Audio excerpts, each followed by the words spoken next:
Welcome back to Mastering Mental Health, Episode 10, Healing Eating Disorders.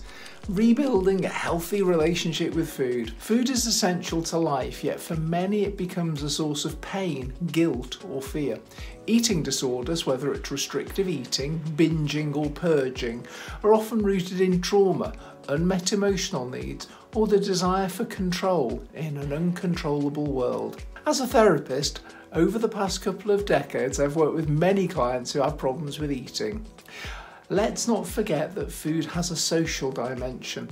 Society as a whole puts pressure upon us about food, what we should eat, when we should eat it, how much we should eat, how we should think about food, how we should feel about food, and how we should behave around food. In this episode, we'll explore how eating disorders develop, their deep emotional and physical impacts, and practical steps for healing. Stick with me because at the end I'll guide you through a self-compassion exercise to start rebuilding your relationship with food. 1. What are eating disorders? Eating disorders aren't about vanity or dieting.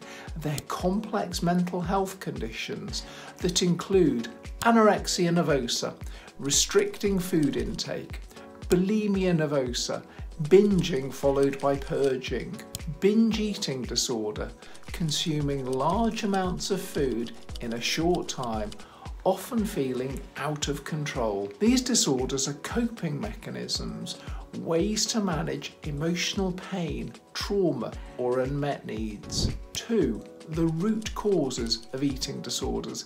Eating disorders often stem from deeper issues, such as 1. Control and trauma.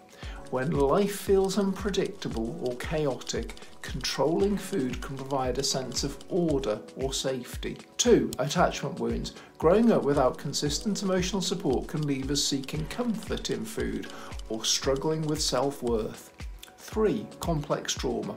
Repeated or prolonged stress rewires the brain, making emotional regulation and body acceptance more difficult. These roots show that eating disorders are not about the food itself, but about what the food represents: control, comfort, or escape. 3.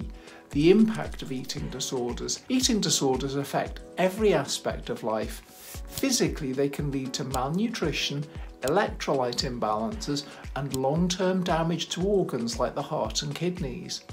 Emotionally, shame, guilt, and anxiety often accompany disordered eating behaviours.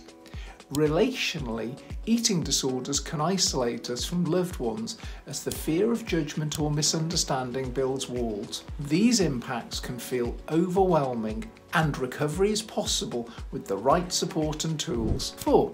Steps to heal from eating disorders. Healing from an eating disorder is a journey that requires time, compassion, and support. Here are some key steps to begin. 1. Seek professional support.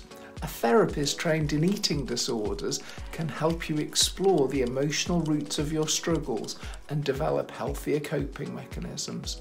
2. Nutrition counselling. Working with a dietitian can help you rebuild a balanced relationship with food, focusing on nourishment and well-being rather than restriction or control. 3. Practice mindful eating. Slow down during meals, savour each bite, and notice how your body feels. This can help reconnect with our body's hunger and fullness cues. 4. Address trauma. Trauma-focused therapy can help heal the emotional pain underlying disordered eating. 5. Build a support system. Surround yourself with people who understand your journey and can offer encouragement without judgment. 5. It's a practical exercise, the self-compassion meal. So let's try the self-compassion meal exercise. I'm going to talk you through this, and if you want to try it, you'll need to pause the video at certain points. So firstly, choose a meal or snack that feels nourishing to you. Not too restrictive, not too overwhelming. 2. Sit down in a calm, quiet space and take 3 deep breaths before eating. 3. With each bite, remind yourself, this food is here to nourish and support me. 4.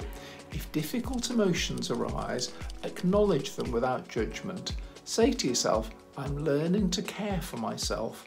one step at a time. This exercise helps us bring kindness and presence to our relationship with food. 6. Moving toward a healthier relationship with food. Rebuilding a healthy relationship with food isn't about perfection, it's about learning to listen to our body, heal our emotional wounds, and embrace compassion for ourselves. Every small step is a victory. Thank you for watching. If this episode helped you, please like, subscribe and share it with someone who might benefit.